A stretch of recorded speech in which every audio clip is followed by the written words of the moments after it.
And to discuss more, we're being joined by Colonel David Desroches. He's live from Washington. He is a former Deputy Director for Peacekeeping in the Office of the Secretary of Defense, and he's also the professor at the Near East South Asia Center for Strategic Studies. Thank you so much for joining us this morning. Thank you. Now, let me begin by asking you, Israel is continuing with its strikes in Lebanon, and Iran's Supreme Leader, Ayatollah Ali Khamenei, has said that Nasrallah's killing would be avenged. And let me focus on this. His path in fighting Israel would be continued by other militants. It's most certain it is the biggest escalation we know. What kind of response are we looking at from Iran? Well, to date, we haven't seen anything, which would seem to imply that rather than an axis of resistance, which is what Iran and Hezbollah thought they had, an alliance among equals, what you've really got is a situation where Iran's Arab proxies, Hezbollah foremost amongst them, was a tool to serve Iranian interests. There will be some sort of performative act of revenge, but Iran had been counting on Lebanese Hezbollah as their insurance policy to prevent an attack upon Israel.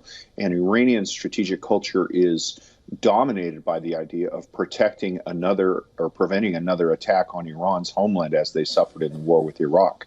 So I think what we're likely to see are terrorist incidents directed against Israeli and Jewish interests, which the Iranian state views as one and the same overseas in places like South America, Africa, or Europe. Right. Now, let me also ask you, Israeli Prime Minister Netanyahu has said that Israel is at a historic turning point, and this is after Nasrallah's killing, and that could change the balance of power in the region. How do you analyze this comment? Well, I think what he means is that historically Israel has had to be very wary of how it deals with Iran's various proxies in Syria, in Iran, in Iraq, in Yemen, and of course Hamas, which is more of an indigenous organization that Iran adopted. But now the main threat to Israel was Lebanese Hezbollah. They had the advanced missiles. They had the ability to fire a large number of rockets and artillery shells into northern Israel. And they had the ability with some of the more advanced missiles to strike all of Israel. So it looks as though that is being taken off the table. And that will mean that Israel will be in a position where it can pursue its security interests without fear of effective retaliation from next door.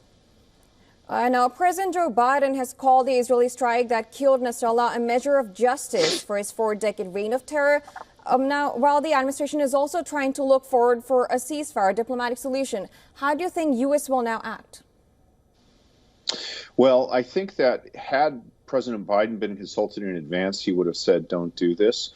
But now that it's happened, Hezbollah has a lot of American blood on its hand, and Hezbollah is in large measure responsible for the dysfunctionality of the Lebanese government due to the fact that they basically operate as a state within a state. They've assassinated Rafiq Hariri. They've killed journalists who have exposed their corruption.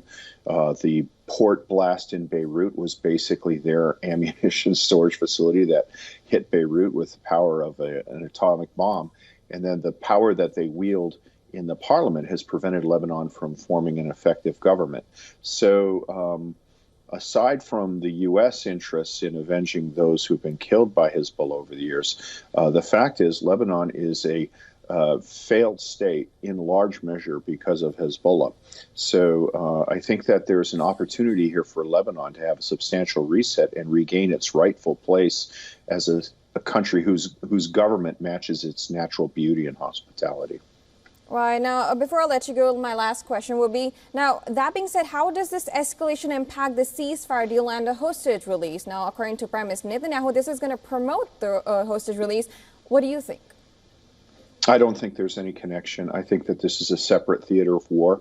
Hamas took the hostages without reference to Lebanese Hezbollah, and Lebanese Hezbollah took several days to join in the fight against Israel on behalf of Hamas because they wanted to see if that uprising had legs. They've always been disconnected in all but the most performative and rhetorical sense. All right, that was Colonel Desroches. Thank you for joining us this morning and giving your insights. Thank you.